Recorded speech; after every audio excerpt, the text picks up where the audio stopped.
Ang pagkain ng saging na saba ay makakatulong para hindi po magkaroon ng stroke. Ang mga pasyente na napaka-prone na tamaan ng stroke ay yung mga may maintenance para dun sa sakit na hypertension o hypertension. Ito ba ang magandang na itutulong sa kalusugan ng Saba. kilalang kilala natin sa Pilipinas bilang saba? Saging na saba.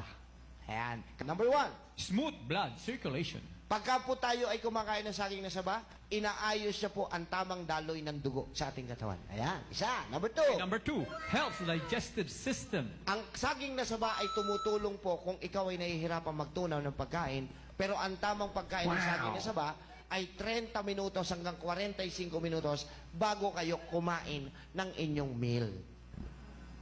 Number 3. Okay, maintain eye health. Eye health. Malaki rin po na itutulong ng saging na saba para po ayusin ang patuloy na paglinaw ng ating mata. Patuloy na hindi lalabo yung mata.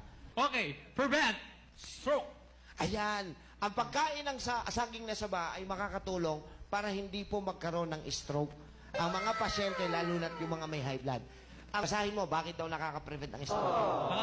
Similar to their more well-known cousins, saba, bananas are rich in potassium, Dahil sa potassium niya. which is a vasodilator.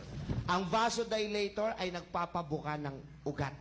Number 5. Number 5, get control of anemia. When person is deficient in iron. So, dahil po ang saging na saba ay mataas din po ang iron contents. Yun. Number 6, Number 6. for healthy liver. Dahil ang mga nutrisyon na karga-karga ni saging na saba ay pagkain din po ng ating atay. Yun. Next, good for diabetics. Parang- The fiber contents of the fruits is beneficial for diabetes. Diabetes, because fiber can increase the insulin production Yun. in the body.